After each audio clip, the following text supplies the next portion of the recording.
ready with me while I talk about the things I did for attention in elementary school. The first one is pretty obvious. I feel like a lot of people did this shit, but I would fake injuries like all the time. I was able to do this because I actually had an injury from gymnastics at one point, so I already had crutches. Can I help you?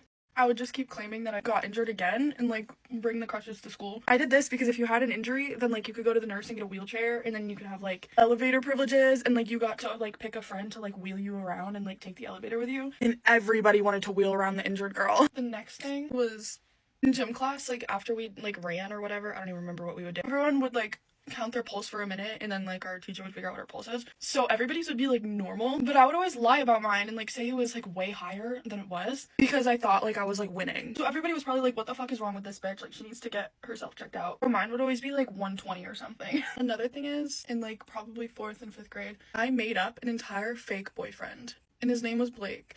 And he lived in Florida, so we were like long distance. Because my best friend at the time had a boyfriend too, and like I was so jealous. I would say that he would like come up and visit me and stuff. I had like a fake best friend too that also lived in Florida. And my stupid ass fake boyfriend ended up cheating on me with my best friend. There was like so much lore behind it, and I don't even know why. Like, where the fuck did I even get that idea? This one's probably the funniest to me. This was like when Musical.ly was really popular, and I was in like 4th or 5th grade. I told all my friends that Cameron Dallas, I don't know if you guys remember him from Musical.ly, he was my cousin, apparently. People would always like ask for proof, and I'd be like, oh, sorry, we just like don't take pictures together. But I would pretend that he would like fly me out to LA all the time. I just thought of another one. I was probably in like 3rd grade. I stayed home for a few days from school because I was sick. I claimed that in that time I was on America's Got Talent because I was like obsessed with singing. And I'm like, I didn't like win, but like I was on it. And they'd be like, well, where's the video? And I'm like, there's no video. There's no video. Don't ask that question again. Okay, this one's probably the craziest one. So my dad was like renovating the theater room in our house, and he had like ripped up the floors, and they found asbestos. Am I saying that right? Asbestos? Asbestos. Anyways, so the room was like blocked off with like plastic, and my dad told me not to go in there because asbestos can give you cancer. But I had already gone in there on like multiple occasions. So guess what the fuck I did? I posted on Musical.ly that I had cancer. That caused a lot of problems. Yeah, I don't know. So yeah, I don't know what the fuck my problem was or why I was like that. I swear I'm not a horrible person. Like, I literally could not tell a lie to save my life. I don't know what was wrong with me. Let me know if you want a part 2 because there are definitely a fuck ton more. Get ready with me while I explain things that my mom's crazy ex-husband did. And this is a part 3. He would make her shovel the driveway while pregnant, like snow, during the winter time, cold, and she was pregnant. One time he pushed her and she twisted her ankle because, like, you know, pushed her. After my little sister was born, he told my mom that she should be friends with someone that he was cheating on her with. And then he said he was trying to help her make friends. It was winter, and she asked for a winter coat, like for him to buy her one. And he went out, bought him and his son a coat. And then when my mom asked for a coat again, he said all she does is whine. He took my mom on vacation only to come back and then have another woman pregnant, like in 2 months. Anytime my mom would express how she felt, he would say, oh, you're too emotional, and sometimes he would hit her. And one time, I don't even know if I could say this, but he punched her in her temple, which I think is like in your head, and that can like really hurt someone, if you know what I'm trying to say. So my mom had 6 C-sections, and she was on like her 6th kid, I think. And she was having really bad contractions, and he made her drive to the hospital herself to have her baby, I think. I don't know if she gave birth that day, but my little brother, he was premature, so he had to stay in the NICU.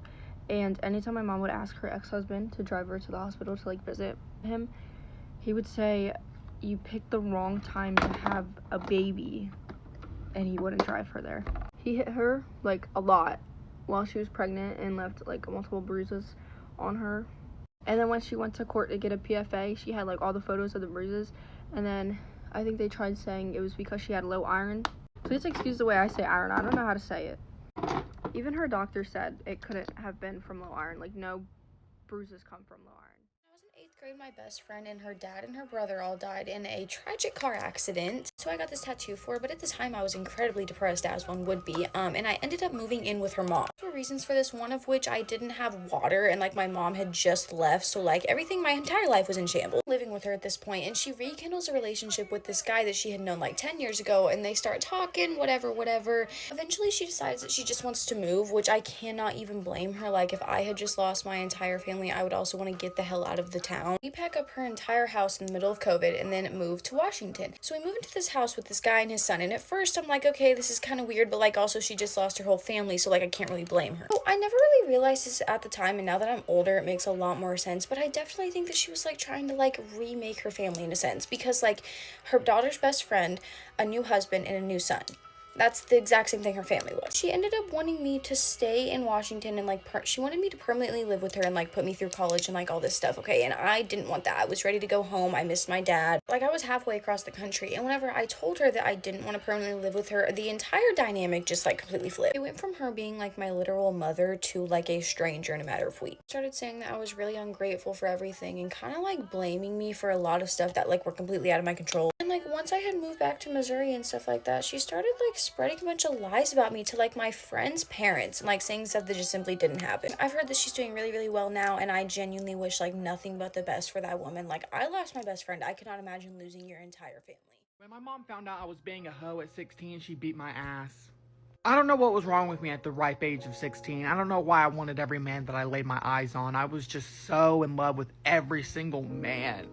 And I was on the apps, and a guy messaged me. He was like, hey, you're cute, you know, me and my cousin, you know, wants to do things, you know, yeah. And I was like, oh, shoot, okay, what's the address? And they gave me the address, and I went there. But my mom, I did not know this, was tracking me the entire time, so she knew where I was going every other night. Before I even get to this man's house, my mom follows me in her car, and then I see her. I'm like, oh shit, like I see her in the rearview mirror. So I stopped the car, and I already knew I was caught, so I just stopped the car. And she walked out, and she knocked on the window, and she said, Preston. I said, yes, Mom. She says, get out the car. I said, okay. And she beat my ass right then and there, right in the road. Beat my ass with a frying pan and a belt. So did. Whew, got PTSD. That's it, damn. If you think you're a disgusting human being, when I thought my sister got kidnapped, I was so happy because I was like, I could finally have her iPad. My sister ran away from home when she was 12 years old. She decided to go to freaking her friend's house to stay over there because she and my mom got in an argument. But of course we didn't know that. So like in our head, when she got on the bus, like before she got on the bus, she got snatched up. Obviously that wasn't the case. So when I was told about this information, I was like, yes! W was in the chat. I get to have her iPad. I immediately went to her bedroom, grabbed her iPad, grabbed her TV, and I started staying in her bedroom because I was like, you know what? Her bedroom is bigger than mine, so let me just take over this shit. I did not cry, not grieve, not even miss my sister because I wanted that iPad and her bedroom so freaking much. But 6 days later, she finally decided to come back home. We were worried sick, and obviously she was grounded because we found out she just ran away from home. And I was pissed. I was like, Nikki, you're not getting your iPad back. My sister is Nikki, that's her name. And she was like, bitch, give me my iPad. And she slapped the shit out of me, and she took the iPad. So that just goes to show what type of person she was, or she is. She's still here with us. Oh my god, what? Okay, damn.